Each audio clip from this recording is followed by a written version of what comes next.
Welcome back, Deadites and Ghost Speeders, and if you're new to the channel, I am Oldhead Gaming, and of course, the 1-year anniversary of Evil Dead, the game, is coming on Saturday, May the 13th, and we've already talked about what could possibly be included in the 1-year anniversary update, but I think there's one thing I forgot to really dive into, and we're going to do it in this video alone, and that is the possibility the game could come to Steam. And we're going to have to talk about this in a couple of different ways, and first we're going to talk about initially when the game launched.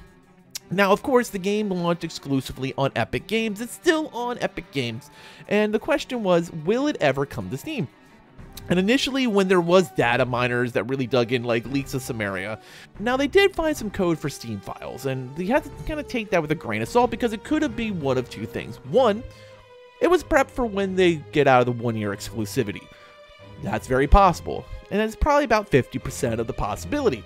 The other 50% of the possibility was they were coding for Steam before they signed an exclusivity deal with Epic. So one of the two probably transpired, but there is Steam code that does exist in the world of Evil Dead the game. The second thing we have to look at is how the game is actually designed for crossplay. So if you take a game like Fortnite or even an ASIM like Ghostbusters Spirits Unleashed, you actually have to use your Epic game account for crossplay. That is something that does not exist in Evil Dead the game, and actually that's a good sign for a possible Steam arrival. Because of the fact that you don't have to use your account, you just basically create your Evil Dead name, which is based on where your game comes from, and you make friend requests based on that.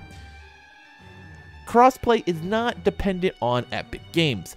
Now, that's really good for two reasons. One, it means that if you play on Steam, it would just work exactly the same way and is not reliant upon Epic Games. And two, a boost to the community is really good. And let's take a look at what that could possibly mean.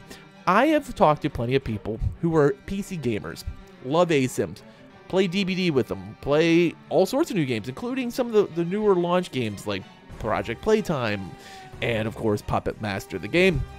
And they said the only reason they don't play Evil Dead is they won't touch Epic Games with a 10-foot pole. So, what would this mean for the community? Well, one, it'd be a huge boost. And this game needs a boost on three fronts. First, it's straight revenue. Every time someone buys it on Steam, that's a copy sold. If they like the game, they're going to buy additional content. There's 5 DLCs they can buy from at this moment, and probably 6 by the time it could even hit Steam. And of course, 2, it's more players. More players is always good.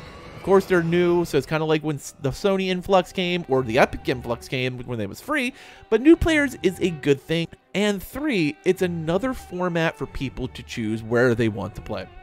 And giving gamers freedom to choose where they want to play, it's always a good thing. Even amongst PC players, I know some people that only want to play on Windows. Some people only want to play on Steam. Some people want to play on Epic. Some people like me don't give a shit where it's at. I don't care. I will go to the game. It doesn't really matter. Now, we have to look at this realistically, and if you want to know if the game's coming in 2023 to Steam, you're going to find out probably by the middle of June. If the game doesn't launch by then on Steam, it means one of two things. One, it's not a year exclusivity. That is absolutely 100% concrete, but is it 2 years? Is it 3 years? Is it 5 years? We don't know. Is it something more like Ghostbusters where it's just permanently on Epic? I don't think that's the case. I think it is probably a 1-year exclusivity, but I hope we're going to find out. Tell me what you think in the comments below. Do you think we're going to be seeing it on Steam in 2023? Are you holding out strictly for playing it on Steam? I want to know, because I love hearing the conversation of why people avoid Epic Games, or they will only play on Steam, or they just really don't care and they'll play on wherever you get the game at. But let me know in the comments below. As always, thanks for watching, and later, mates.